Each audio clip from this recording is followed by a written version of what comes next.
Halo, gue Tuca, tukang cerita. Cerita lo, suara gue. Cerita yang aku temuin di sosmed kali ini berasal dari seorang perempuan, seorang istri, dan juga seorang sahabat bagi orang yang akhirnya paling nyakitin dia. Dia nulis ceritanya bukan buat cari simpati. Dia cuma pengen satu hal, kisah ini didengerin tanpa dipotong, tanpa dibela, dan tanpa dihakimi. Aku kenal sahabatku jauh sebelum aku menikah. Kami ketemu waktu kuliah, dari sekedar teman sekelas, jadi teman pulang bareng, sampai akhirnya jadi orang yang tahu semua fase hidupku. Dia tahu aku pernah jatuh, dia tahu aku pernah bangkit, dia tahu caraku nyimpen sedih tanpa cerita ke siapa-siapa. Buatku, dia bukan cuma sahabat, dia keluarga. Waktu aku menikah, dia orang pertama yang aku peluk setelah ijab kabul. Beberapa bulan setelah aku menikah, hidupku berjalan biasa. Nggak mewah, tapi cukup. Sampai suatu malam, sahabatku menelpon. Suaranya pelan, kayak orang udah capek nangis, tapi nggak punya air mata lagi.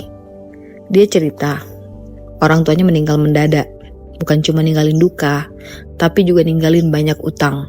Utang rumah sakit, utang ke tetangga, dan juga utang ke bank.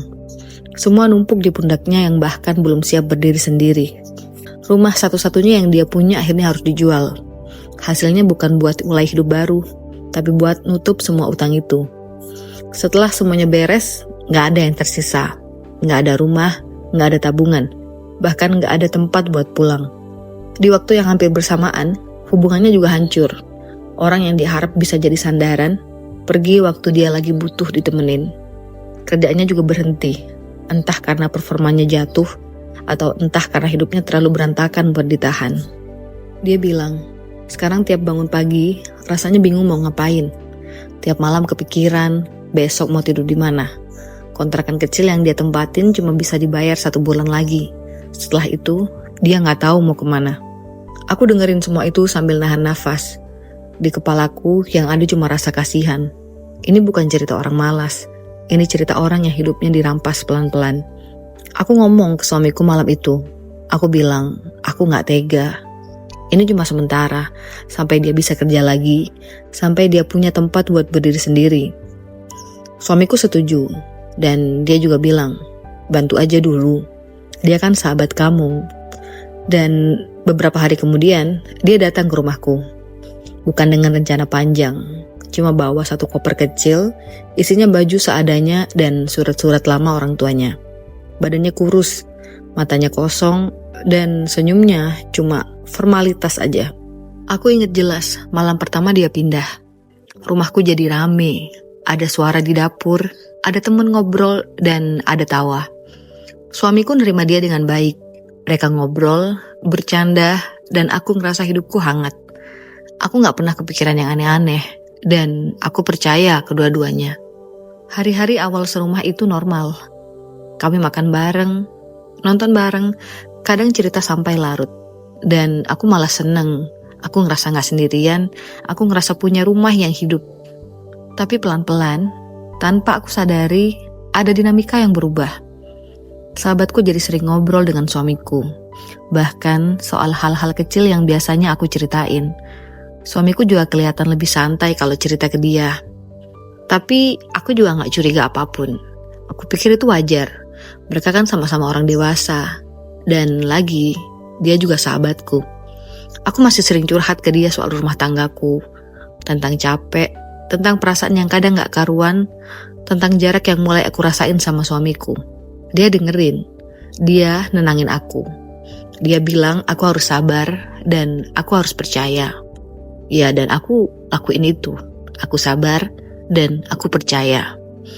Yang aku gak tahu, di saat yang sama, suamiku juga cerita ke dia tentang aku, tentang keluh kesahnya, tentang hal-hal yang seharusnya dibicarakan sama aku, tapi malah jadi obrolan berdua sama orang lain.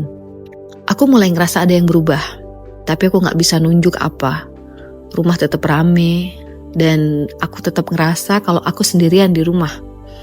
Suamiku lebih sering diam, sahabatku lebih sering tahu hal-hal yang gak pernah aku ceritain ke dia. Tapi aku tetap nyalahin diriku sendiri. Aku pikir aku mungkin terlalu sensitif. Atau aku pikir ini cuma fase.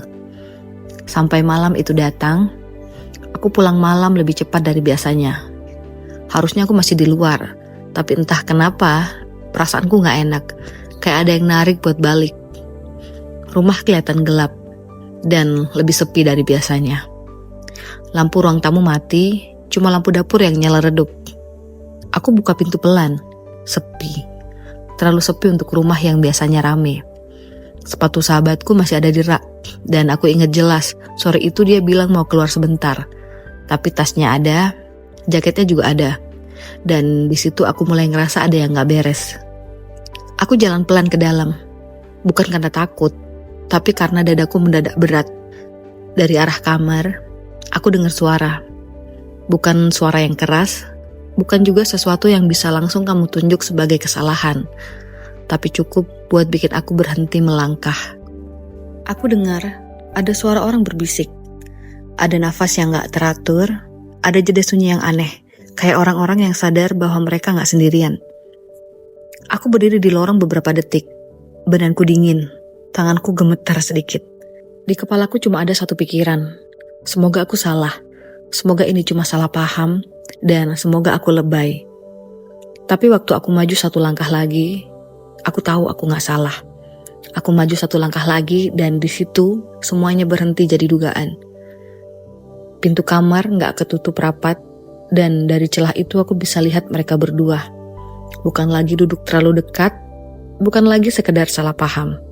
Mereka berdiri di ruang yang sama dan yang bikin kakiku lemes adalah satu kenyataan sederhana yang gak bisa ditawar. Mereka berdua tidak memakai sehelai kain pun. Gak ada adegan yang perlu aku ceritain lebih jauh. Gak ada gerakan yang perlu dijelasin. Kondisi itu aja sudah cukup buat ngejawab semua pertanyaan yang selama ini aku simpan sendirian. Semua perubahan kecil, semua jarak yang aku rasain, semua perasaan gak enak yang aku anggap cuma pikiran aku sendiri, semuanya langsung nyambung di kepala. Aku gak nangis di detik itu. Aku juga gak teriak, badanku tapi dingin. Tapi kepalaku justru terasa kosong. Kayak ada sesuatu di dalam diri aku yang jatuh, tapi gak ada bunyinya. Dan ketika aku buka pintu kamar pelan, mereka nengok hampir bersamaan. Wajah yang aku kenal luar dalam, wajah orang yang tiap hari aku percaya. Gak ada yang langsung ngomong, sunyinya berat. Dan di situ aku sadar, aku gak lagi butuh penjelasan. Karena saat aku nemuin dua orang yang paling aku percaya dalam keadaan seperti itu, di ruang paling aman dalam hidupku sendiri, semua kata jadi gak penting. Aku cuma nanya satu hal, pelan, hampir gak keluar suara. Sejak kapan? Dan dari cara mereka diam, aku tahu ini bukan kejadian pertama. Ini bukan satu kesalahan. Ini pilihan yang diulang di rumahku dan dengan sadar. Malam itu sahabatku aku minta pergi. Dan sementara suamiku duduk diam. Rumahku mendadak kosong. Bukan cuma secara fisik, tapi secara rasa. Aku kehilangan pasangan, aku kehilangan sahabat, dan aku kehilangan rumah di waktu yang sama. Hari-hari setelah itu berat, bukan karena pertengkaran, tapi karena sunyi. Karena aku harus nerima kenyataan kalau orang yang aku bela mati-matian, ternyata orang yang paling tega nyakitin aku. Setelah malam itu, aku gak langsung ngambil keputusan apapun. Aku gak langsung minta pisah, gak juga pura-pura gak terjadi apa-apa. Aku cuma hidup, bangun pagi, masak, beres rumah, tapi semuanya kerasa mekanis. Kayak badan aku yang jalan, tapi pikiran aku ketinggalan di malam itu. Sahabatku gak pernah balik lagi ke rumah itu. Dia cuma ngirim pesan minta maaf yang panjangnya berparagraf-paragraf, tapi aku gak pernah bales. Bukan karena aku dendam, tapi karena aku gak tahu harus jadi siapa di hadapan dia. Sahabat atau korban. Dan dua peran itu gak bisa aku jalanin barengan. Sementara suamiku berubah. Dia jadi lebih sering di rumah, lebih banyak ngomong, dan juga lebih perhatian. Ironis ya, perhatian itu datang justru setelah semuanya hancur. Dia sering bilang nyesel, bilang semua itu cuma kesalahan sesaat, bilang dia gak pernah niat ninggalin aku. Aku dengerin, aku selalu dengerin. Tapi ada satu hal yang gak bisa dia lakuin, yaitu balikin rasa percayaku. Aku mulai inget-inget ulang banyak momen kecil. Obrolan di dapur yang dulu aku anggap biasa, tatapan yang dulu aku pikir cuma sopan. cara sahabatku tahu hal-hal tentang suamiku yang gak pernah aku ceritain ke dia, semua itu sekarang kelihatan jelas. Dan itu yang paling capek, karena ternyata aku gak dibohongi sehari 2 hari. Aku dibohongi pelan-pelan selama itu. Ada malam di mana aku duduk sendirian di ruang tamu. Lampu sengaja gak aku nyalain semua, dan aku mikir satu hal. Bukan kenapa mereka selingkuh, tapi kenapa aku gak sadar.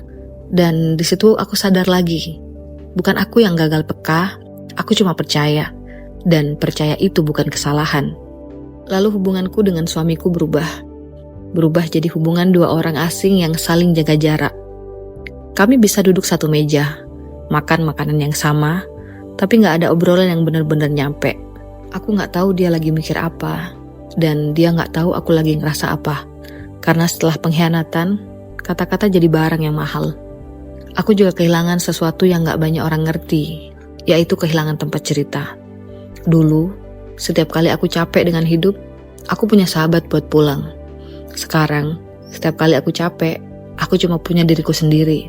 Dan itu berat, karena ternyata kehilangan sahabat rasanya hampir sama sakitnya kayak kehilangan pasangan. Waktu berjalan, minggu jadi bulan, orang-orang mulai nanya, mulai nebak-nebak. Aku cuma jawab singkat. Aku gak mau ceritaku jadi bahan obrolan, karena ini bukan cerita sensasi, dan ini hidupku. Suatu malam suamiku bertanya, apa kita masih bisa balik kayak dulu? Pertanyaan yang sederhana, tapi jawabannya gak pernah sesederhana itu. Aku sadar, yang hancur bukan cuma hubungan kami, tapi juga caraku memandang dia. Aku gak bisa lagi lihat dia sebagai tempat pulang tanpa ingat pengkhianatan itu. Dan hidup dengan orang yang setiap hari ngingetin luka, itu capek. Aku gak langsung pergi, tapi aku juga gak pernah balik sepenuhnya. Aku hidup di tengah-tengah, dan fase itu justru yang paling melelahkan. Karena kamu gak sepenuhnya punya harapan, tapi juga belum siap kehilangan. Sampai suatu hari, aku bangun pagi dan ngerasa tenang untuk pertama kalinya sejak lama. Bukan karena masalahnya selesai, tapi karena aku akhirnya jujur dengan diriku sendiri. Aku tahu apa yang aku butuhin, dan aku tahu apa yang gak bisa lagi aku terima. Aku ngomong ke suamiku dengan tenang. Gak ada marah, gak ada tuduhan. Aku cuma bilang aku butuh ruang. Aku butuh hidup tanpa rasa curiga. Aku butuh berdiri tanpa harus ngejaga hatiku tiap detik. Dan kalau dia memang benar-benar sayang, dia harus ngerti keputusan itu. Keputusan itu gak instan bikin aku bahagia, tapi bikin aku lega. Karena untuk pertama kalinya, aku milih diriku sendiri tanpa rasa bersalah. Dan sekarang, aku gak bilang hidupku sempurna. Aku masih belajar percaya, masih belajar nerima, masih belajar sendirian. Tapi setidaknya, aku gak lagi tinggal di rumah yang mengkhianati aku. Segitu dulu, cerita orang udah, sekarang giliran lo buat cerita. Kalau lo punya cerita juga, kirim ke gue, biar suara lo, gue yang bawain.